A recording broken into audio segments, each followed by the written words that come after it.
Nexus PMG welcomes you to the Bigger Than Us podcast, which we as energy geeks lovingly refer to as the BTU.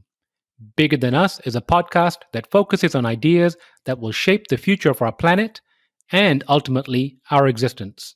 We will occasionally lean into energy topics because, after all, it's the key to our collective survival. But we'll also explore other ideas and topics that we believe will have an impact that is bigger than us. And now, on to today's show.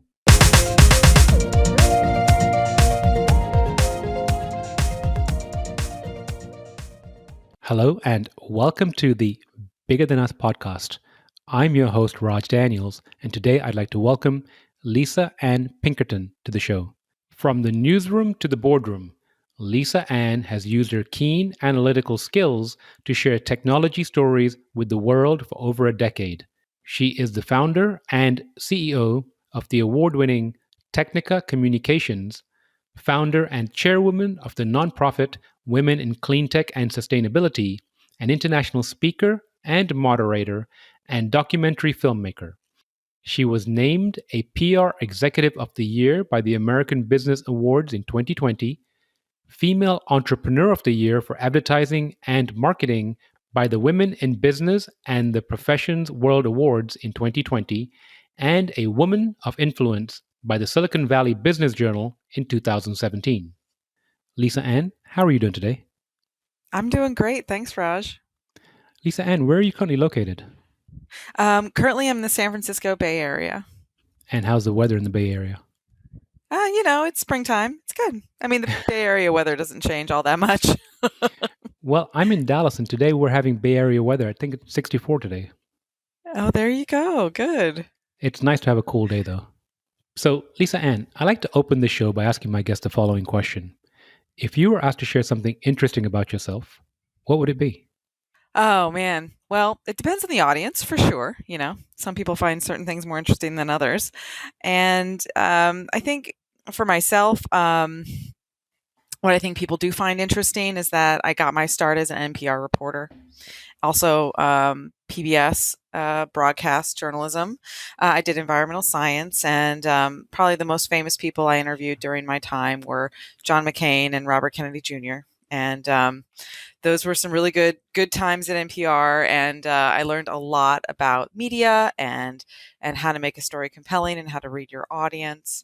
And but at the same time, I recognized that there was a lot that these clean tech companies needed in terms of media exposure and support, and they weren't getting it. And one story for me, even if it was from NPR, wasn't going to change their world all that dramatically. They needed a lot of those stories. So that's why I, evolved my career into public relations and then eventually founding Women in Cleantech and Sustainability.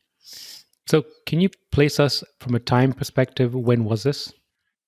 So I was an environmental science reporter between 2001 and I think the last report I did was at some like 2011, somewhere around there. So, clean tech was in what, a very nascent stage, just being talked about? Where were we this journey?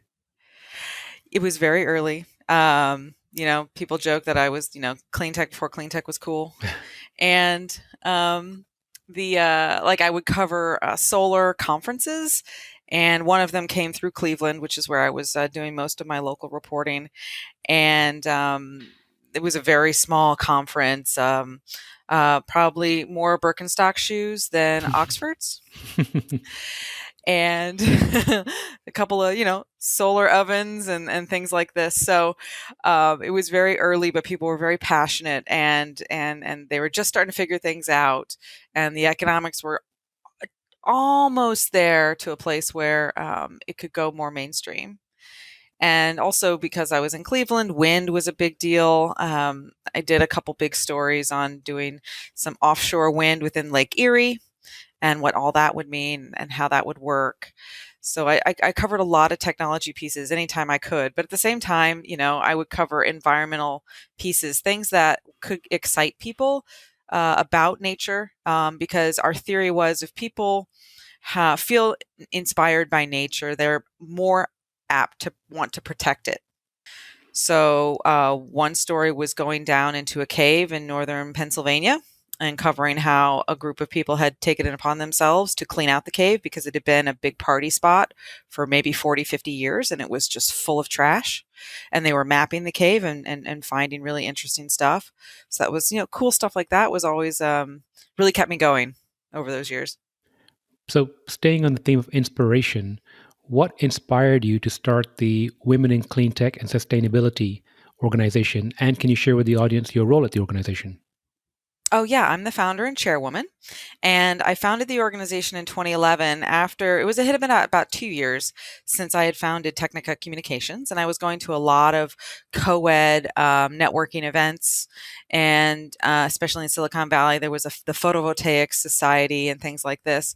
And what would happen, two things would happen. Number one, it would be me and 5 women in a room of 150 people, and we would all naturally gravitate towards each other. The second is that the men I would meet would assume that I was somebody's assistant or I was right out of college, but not that I was a business owner. And when I told them I was a business owner, they were like, "Oh, wow, that's really interesting. Tell me more." And I remember thinking, well, if I was a guy, this wouldn't be interesting at all. At the same time, I was going to a lot of women entrepreneurship events because I wanted to learn how to be an entrepreneur and find my support with, with my gender. And it was night and day, the experience. I felt inspired. I felt energized, excited about what I was doing. I felt the support from the other women there. And I started recognizing, well, women definitely network differently than men. And I wanted to bring these two worlds together. And at the time, there were maybe a couple of other women's organizations in the Bay Area that had chapters, but nobody was holding any meetings. And if they were holding meetings, they weren't really very interesting topics, not topics that I was interested in. And they weren't regular. So I started Women in Cleantech and Sustainability to be an educational and networking organization that would support women and men in their careers in this field, bring greater gender diversity across the spectrum, and also inspire women to be the natural leaders that they are. And so we have a lot of different aspects of the organization some are more deliberate, like our mentorship program or our executive leadership program, and others are more subtle, and they all work in concert to give women that participate in these activities the opportunity to realize the leader that is inside themselves. Because a lot of the people that come through our organization, they've never been given that opportunity. So, let's go back to something you said. How do men and women network differently? I'm very curious. This is obviously my own personal observation, and obviously it's very highly generalized. Not everybody's like this. Those are my caveats. But what I have found personally is that it kind of goes back to that maybe like a hunter-gatherer mindset. I don't know. I'm sure you've been networking where certain people, they just sort of shove their business card in your face and they want to know all about you. And as soon as they realize you're not actually their target market, they try to get out of the conversation as soon as possible. Mm-hmm. So very targeted. And they're not actually interested in who you are or what makes you tick. Just sort of, what do you do as a job and what access can you give me? And my experience, especially early on, was that generally speaking, since I wasn't somebody's target audience, I wasn't a CEO of a big tech company or that kind of thing. They weren't interested in talking to me. Never mind the fact that I have a massive network and I could probably connect them with multiple decision makers that they're looking to connect with, but they never took the time to get to know me. On the flip side, women in general tend to want to get to know you first. They want to make sure they like you first, that they want to be your friend, that there can be a friendship there. And if they recognize that, then they'll do business with you. So when I network with women, generally speaking, we do talk about business, obviously, and what we do with our careers and whatnot. And we naturally make sure to talk about what makes, sort of what our backgrounds are, or what inspires us, things that are just generally more social aspects of a conversation. And then we'll go have a meeting afterwards and talk business. Whereas I You found know, that when I networked with men, they wanted to talk business first. And then if there was business there, then they would have a coffee meeting with me a week later.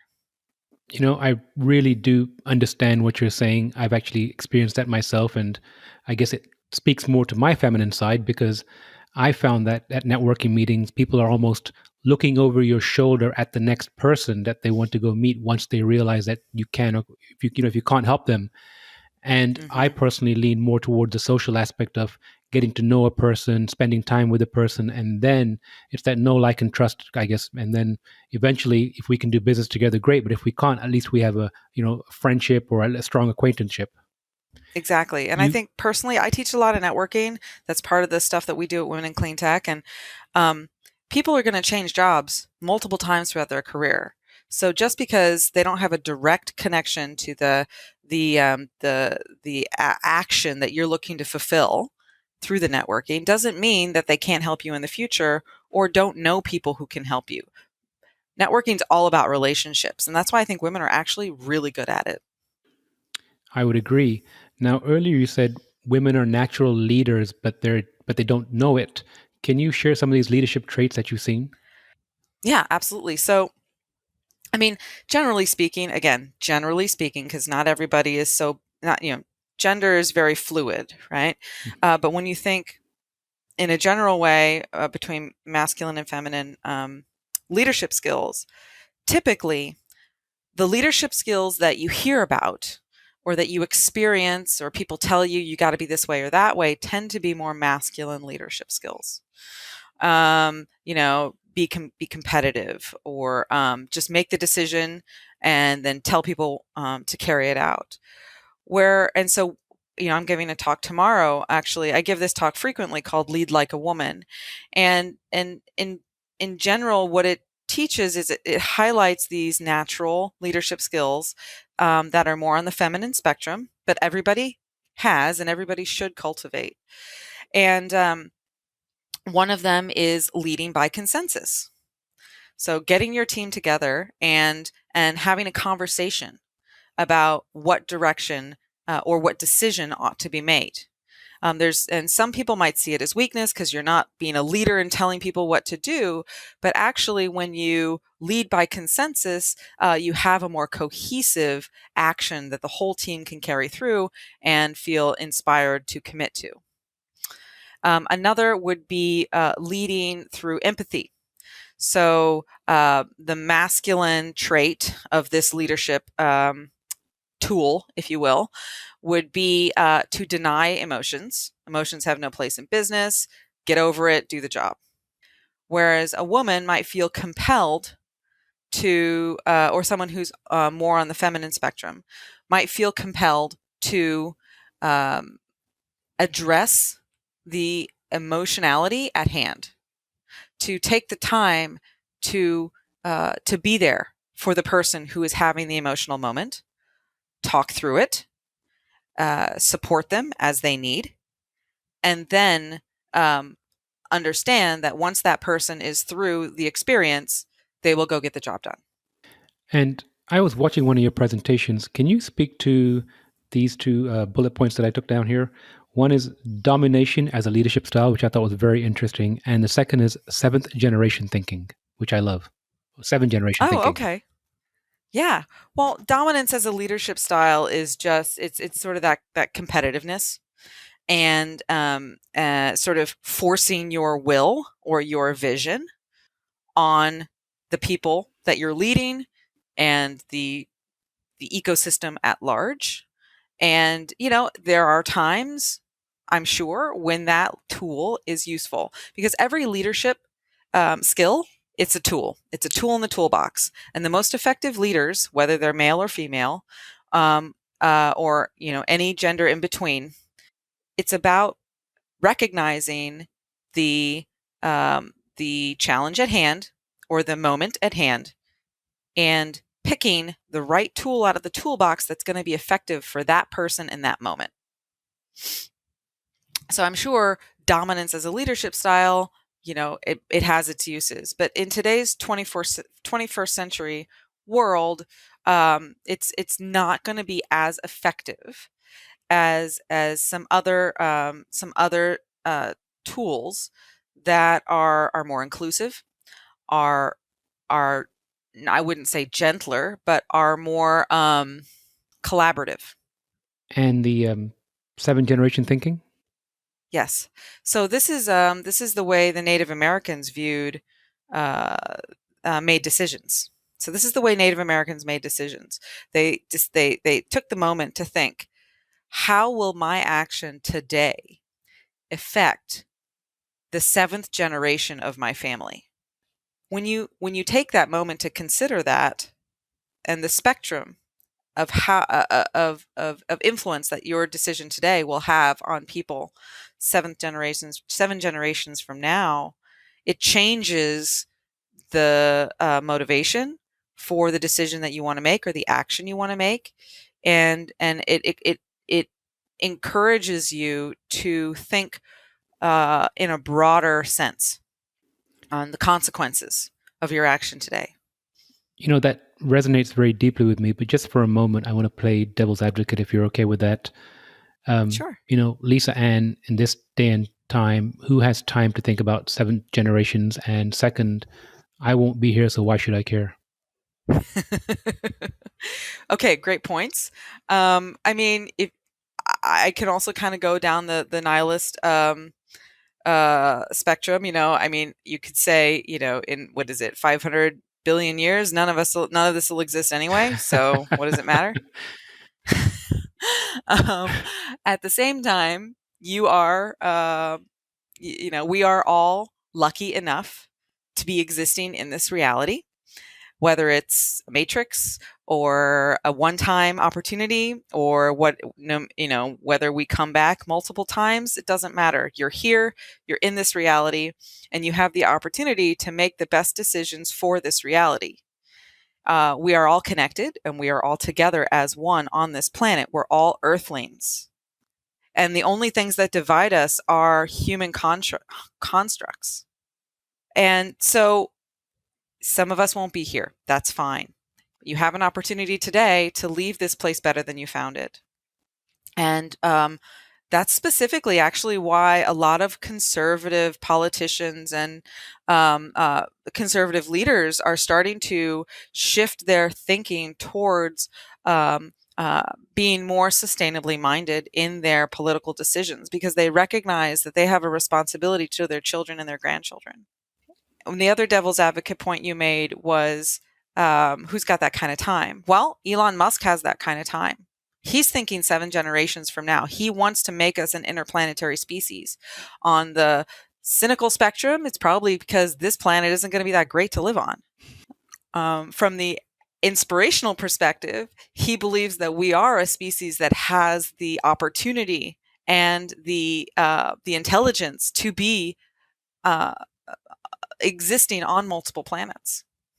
And that is a multiple generational, that is an activity that requires multiple generations. It does. And staying on the inspirational perspective, because I'm aligned with you there, let's go back to the organization WCS. Tell me about, some of the women that have come through that organization, and how you've seen women's participation change in clean tech over the last 10 years. Thankfully, we are starting to see more and more women participating in conferences and being speakers. So the term mantle was very real 10 years ago. And I feel really thankful for certain men that who were offered many speaking opportunities. And at some point they decided, I'm not going to be on a panel unless you have at least one woman on it, and that woman should not be the moderator. Because moderators are facilitators of conversation. They are not held up as experts in their own right. And so they wanted to move the industry away from just, we need a woman on the panel, let's make her the moderator. That doesn't cut it. So I feel really thankful that we had a series of men who demanded this of the panels that they were invited to speak on. And over the course of these past 10 years, I'm really thankful to see that we see more and more women showing up, more women speaking, giving keynotes, and also being supported on the entrepreneurship side. You're seeing more and more female entrepreneurs within our space, which is very inspiring. I like to think that WCS, helped play a little bit of a hand in that. I do know there's several women who have come through the organization who, like, we started doing WCS Talks, which is a TED style event that Google hosts every year in 2014. And the first one we did, we just invited some of our female colleagues who we thought would give great talks, and they had some prominence in their field. And the feedback I got from at least two of them was that they had never been asked to give a talk on their experience as being a woman in the space and how that related to their industry, and sort of share their story. And through that experience, they realized what their voice was, and the message that they wanted to share with the industry at large. And they went back to their marketing teams at their companies and said, I want to speak more, put me on these panels. And they hadn't insisted on that before, because they actually hadn't had the opportunity to speak in a way that was genuine to them in their voice. I feel very fortunate to have helped facilitate that. At the same time, what we know about the roles that women aspire to, they are the ones that they see other women being successful in.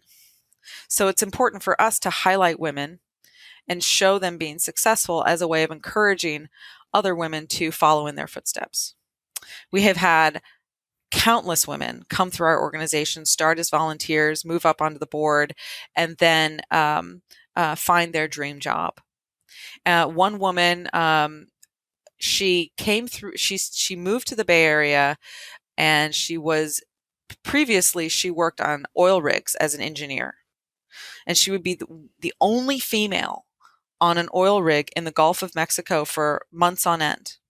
And she has some incredible stories about what that experience was like. So she came to the Bay Area. She wanted to move out of that industry into clean tech, didn't quite know where to start, and started showing up at some of our events. She became a board member, and then shifted between a couple of committees over the years as she sort of, found what inspired her, and has been fundamental in establishing our membership program over the years. And then through the networking that WCS provided, she found her dream job in business development for an NGO organization that has an office in Palo Alto. And she feels so fortunate that we were able to provide this conduit for her to meet the people who could give her that dream job. And we have multiple stories like that. I mean, there's only a handful that I know, and I know that there's more that we don't know. That's very amazing. Can you speak briefly to the mentorship program? Absolutely. So we have a mentorship program that we've been running for about 4 years now, and it is oversubscribed every year. And what we do is we source mentors from the industry, and then our members apply to be a part of the program. And it's a 6-week program, and it has a curriculum. There's a handbook, and there's a process to encourage the mentors and mentees to meet and go over certain things in the handbook at each meeting, in addition to just the general conversations that they might have on their own as a mentor and mentee. And we do this once a year. And the output of that is that, after 6 weeks, it's not as if you don't ever talk to your mentor anymore. These become long-term relationships, because we do take the time to match up the expertise of the mentor with the desires of the mentee to move in a certain direction. Some of our mentees are right out of university. Others have established careers, but they want to move into the clean tech space. So they're looking for someone who can, help show them the way there. And so there's a variety of different reasons why people are looking for a mentor. The other thing I really like about the mentorship program is that I had no hand in crafting it. So it's an example of this hive mind that the board and all the volunteers at Women in Cleantech and Sustainability have. We all know what our mission is. We know what the vision is that we want for our organization and the community at large. And when people have an idea of a program or an initiative that they want to create, the organization supports them in that, and we don't have to babysit them the entire time to make sure they're doing it right. We trust them to make the right decisions and to be the leaders that we know that they are, to create the program that they envision.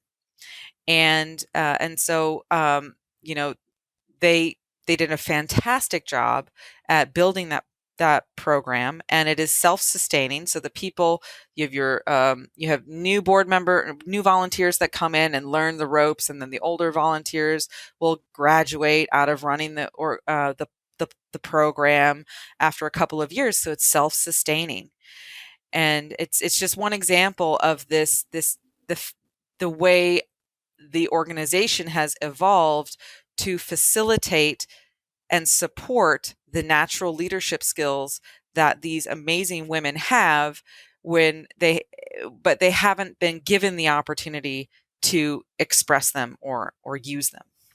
I love the hive mind mentality. Any plans to expand the organization nationally?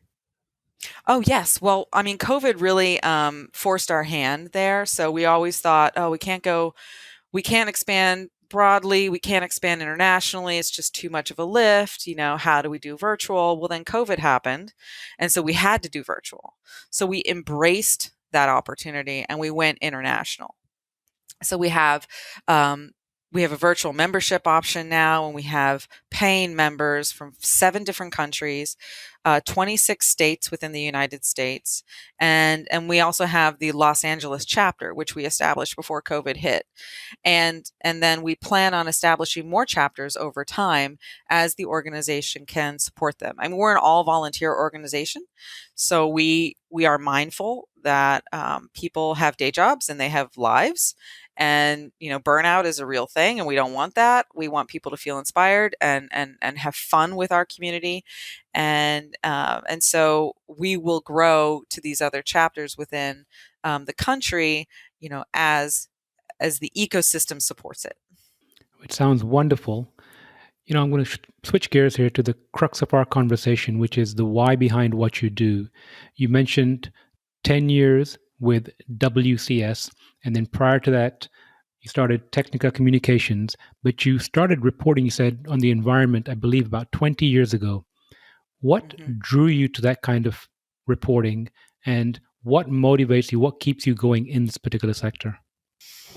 Well, honestly, I think it goes back to those, early camping trips with my dad, who was an Eagle Scout, and leave the place better than you found it. We all have an opportunity to do that. Now, it doesn't have to be in sustainability. You can leave the world better than you found it in any number of ways. My commitment to the planet, came about because I recognized that she doesn't have much of a voice, and I could help be that voice and that catalyst for change. And I have certain skills that I could utilize towards that. And so I started out with using my theater degree and my nonprofit master's degree to do nonprofit journalism, and then from there supporting clean energy startups to get the exposure that they need, to get the funding and the partners that they need to grow, to commercialize. And then and then with Women in Clean Tech, it just evolved even more.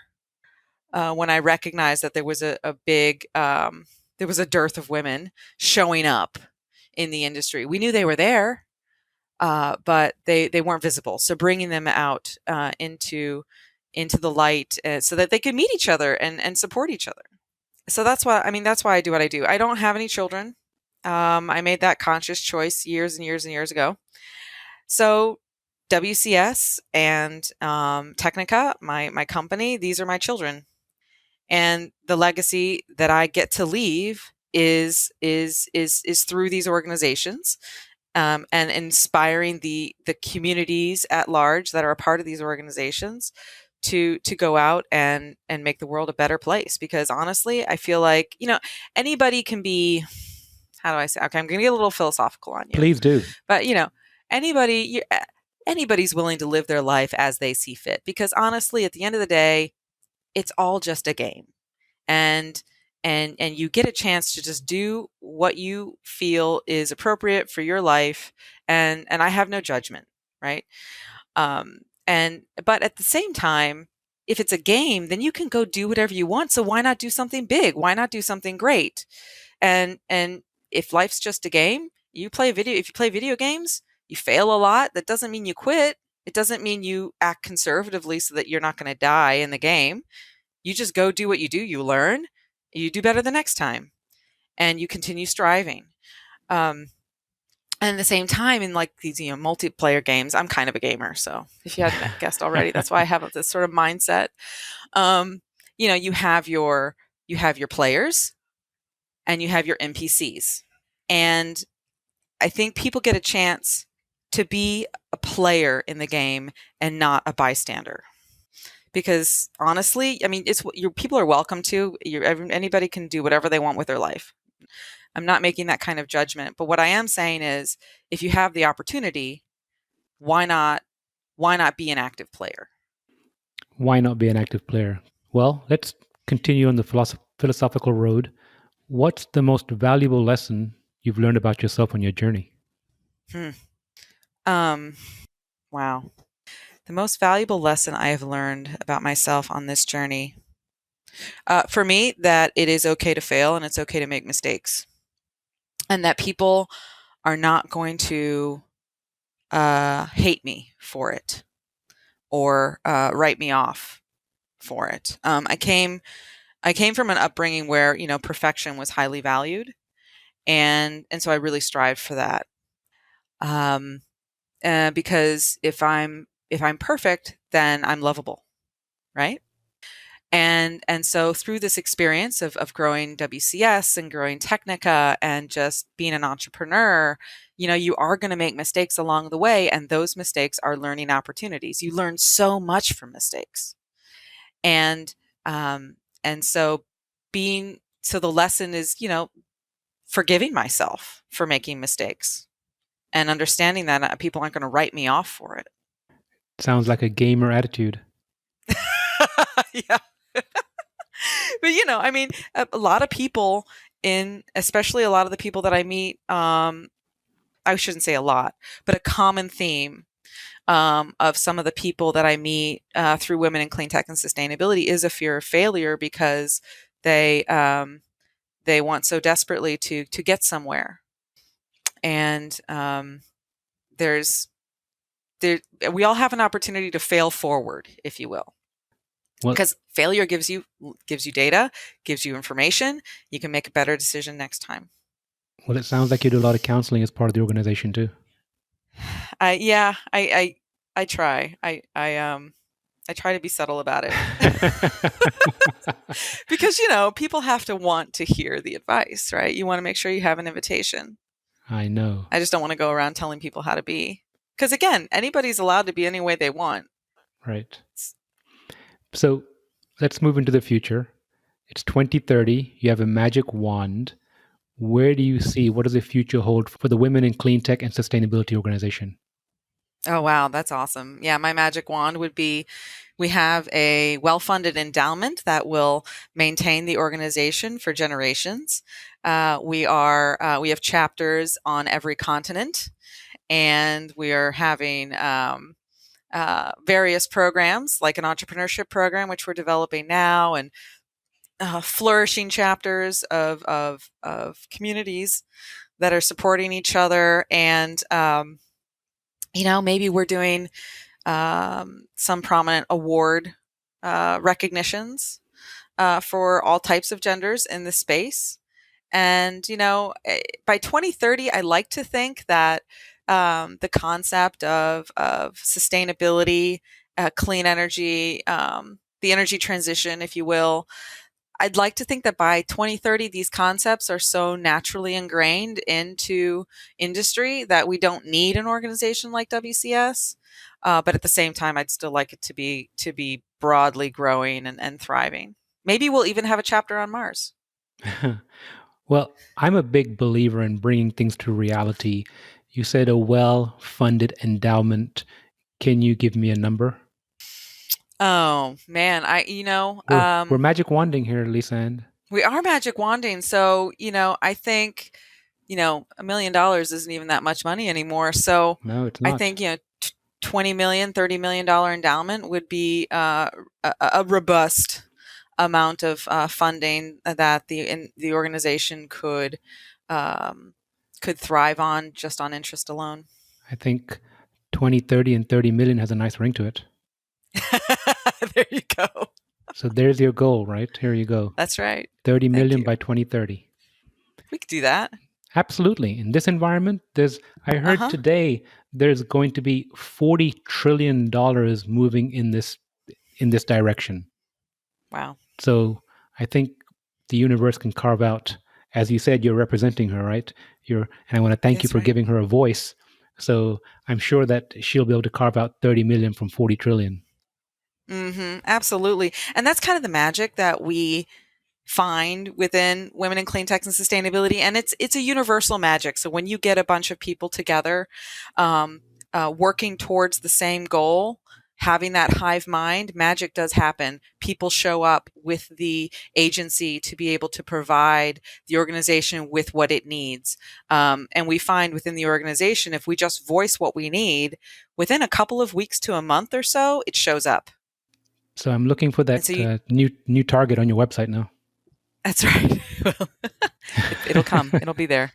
Absolutely. That's a good challenge. And I think it'd be a really good exercise for the community at large, because a lot of the women in our organization, they've never asked for money before. They've never done sales, and the concept of a $5,000 sponsorship and asking someone for that amount of money is new, and sometimes things that are new are scary.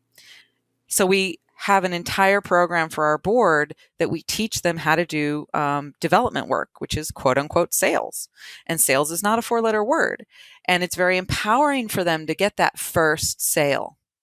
And then, what we find is that over the years, these ladies will set their own targets for themselves. I'm going to go for $10,000 in sponsorship, $20,000 in sponsorship, whatever it is.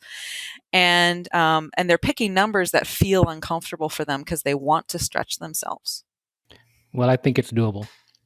So I think so last too. Last question, and you gave some advice earlier when you said it's okay to fail. But if you could share some advice or words of wisdom, it could be professional or personal, with the audience, what would it be? Well, so I'll go back to the advice that my mother gave me, and I still live by it to this day, which is I can't never did anything until I can came along. And the concept there is your ability to create the world you want to see, be it a small world or a big world. The changes that you want to see in this reality start with your belief that they can exist and that you can make them happen. Everything else is just details. I like that a lot. Thank you so much. I really appreciate your time. I look forward to seeing the goal of 30 million by 2030 come to fruition and catching up with you again soon. Wonderful. Maybe we'll catch up again when we've got that 30 million. Hopefully before that. Yeah, okay, good. Thank you, Lisa Ann. All right, thank you. Thank you for listening. If you like our show, please give us a rating and review on iTunes. And you can show your support by sharing our show with a friend or reach out to us on social media, where you'll find us under our Nexus PMG handle. If there's a subject or topic you'd like to hear about, send me an email, btu@nexuspmg.com, or contact me via our website, nexuspmg.com.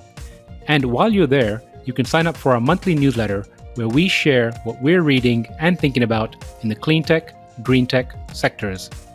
Bigger Than Us is a Nexus PMG production.